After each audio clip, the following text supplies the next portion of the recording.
Welcome back, YouTube. Twist Moto here with got a PW50 for my son. Picked it up used for cheap. Got a good deal from someone I know. But it does, I think, need a top end. It has a little bit of piston slap. It doesn't quite rev out. It doesn't run perfectly. So we started working on it and changed the oil, put fresh gas in it, cleaned the carb. I got a plug on the way. So I did a couple things to it. Clean the air filter, clean the carb. I burn out the exhaust with a torch and a heat gun, and it still just doesn't seem like it wants to rev out, doesn't want to run quite right. So I took the spark arrestor out, and boy, did we find some nasty, brutal looking stuff in there. I don't know if it's going to come through on the video, but let's see. Can you see in there? Maybe. If you look, there's actually like a 1/4 inch of like soot. I mean, brutal. And then even worse is the actual spark arrestor itself. I mean, it is absolutely coated. There's no way this bike was breathing at all. I mean, you can see through it a little bit, but man, that is not the way that it is supposed to look, crusted like that. So anyway, we're gonna start off with just some straight purple power and a little bit of a pump spray gun that I have to kind of just loosen some stuff up before we get in there with anything abrasive or contact carbon choke cleaner, stuff like that. As I said, we're just gonna pump this up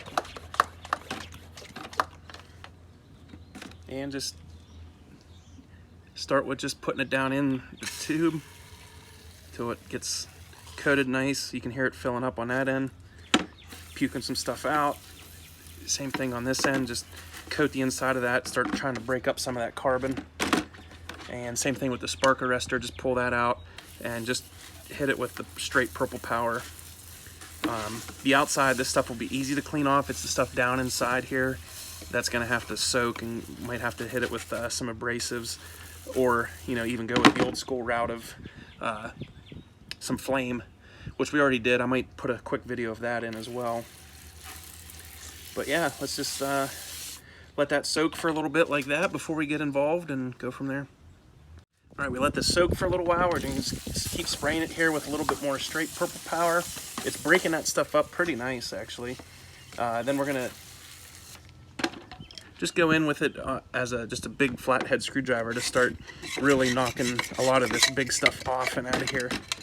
And probably have to get the air compressor out to help blow some of this stuff out. I mean, it's really nasty. I wouldn't say as far as like, these 50s will run through about anything. They just keep going. They're like indestructible, but I'm surprised this one ran as good as it did, to be honest.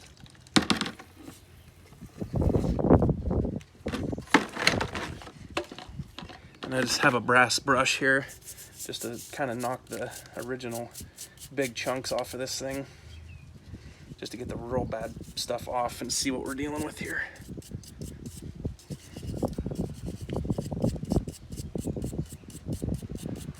Hopefully after I get this cleaned up and we start the bike up, I weigh 230 pounds, and it was barely getting me up and down the little hills on my back road here. So kind of excited to get this thing started back up once we clean this and see what's what.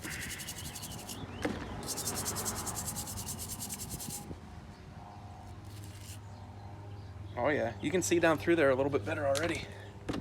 I didn't even really get started with it. I mean, I'm gonna have this thing looking like mint before I put it back on. All right, instead of hitting with some abrasives next, I'm gonna actually just get some good carbon choke cleaner here and just give this a good spray, kind of give it a good spray down through and just really see if this will start breaking up some of this, years and years of carbon deposits on here, man. I can't believe how bad this thing was. This thing was having like it was fouling the plug real easy. It would run, but then it would, after you'd shut it off and go to restart it, it would kind of just like foul the plug really super quick. And this hopefully is why. I mean, I do think that the bike still needs a top end, but I'm just interested to see if this helps it run better.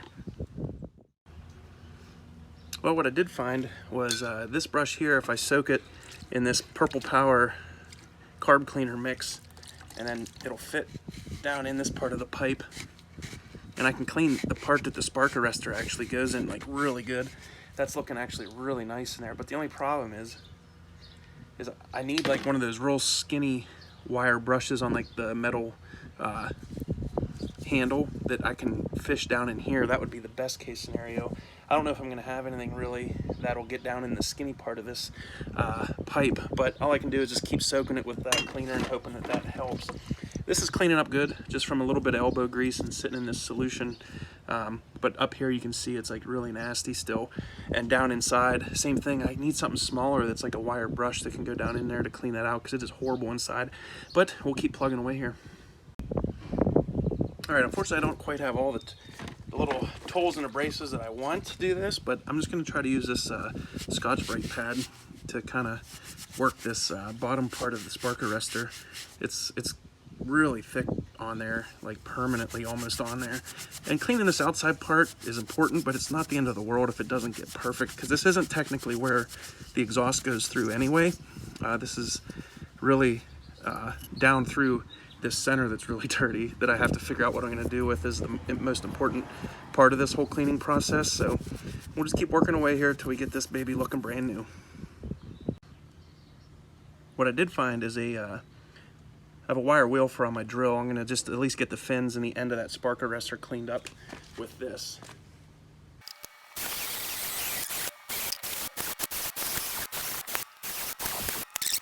Now we're getting somewhere. That's all cleaned up. I'm still at a loss. Might have to, for now, just do my best what I can inside of here and put it back in the bike, see how it runs. But then next time I do an oil change, pull this back out, and I'll get one of those real skinny wire brushes to go down in there, get that out, cleaned out even better. But all right, got a little bit more work to do here, and then we'll put it back in the bike. All right, it's starting to rain. You can hear the air compressor going out there. I don't really have anything that'll get down in here really well, so I just been hitting it with all kinds of contact cleaners and carbon choke cleaner, and then hitting it with the air compressor, and it is working. It is helping. I don't know if you can see from the beginning of the video, you can actually see through there now a little bit. So I'm gonna keep rotating doing that until I get this to where I want it, and then because of the rain, I don't want to be outside with my phone, so we'll get it all cleaned up, get a before and after, then we'll throw this back in the bike and start it up and see how it sounds. All right, little rain shower just went past. We got the exhaust back on the bike, spark arrestor in. As you can see, it's actually silver, which I didn't know. So, man, judging by the before and afters, I hope this thing starts easier and runs better. This thing was a tough start. You can see it's actually on a tilt there, because probably from people kicking it so many times, it's got the center stand a little bit out of whack. But here we go. Let's see, hopefully it fires up real easy now. Oh! Second kick and sounds so much better. It still has that little bit of slap, which means it probably needs a top end, but these things are known for tapping like that, so it's not the end of the world. All right, take off the choke, put it on run. Oh man, guys, oh, it sounds so much better. Oh, it sounds so much better. I'm gonna take this for a little ride. I bet it runs. Oh, the before and after of the audio should come through on the video, hopefully. All right, final conclusion is, unfortunately, that did not fix the problem. It still doesn't quite rev out. It idles fine. It runs okay, but it technically should be able to pull me around a little bit, at least up some of these real light hills and stuff like that, and it just won't. So that ping you can hear from the piston slap, I think I'm gonna have to throw a top end in this thing and see what it does. Hopefully when we get in there, you know, it doesn't need a full rebuild. But stick around for Project PW and subscribe to make sure you find your way back. Also, don't forget about the giveaway bike series. Catch you on the next one. Twist Moto out. Keep it lit.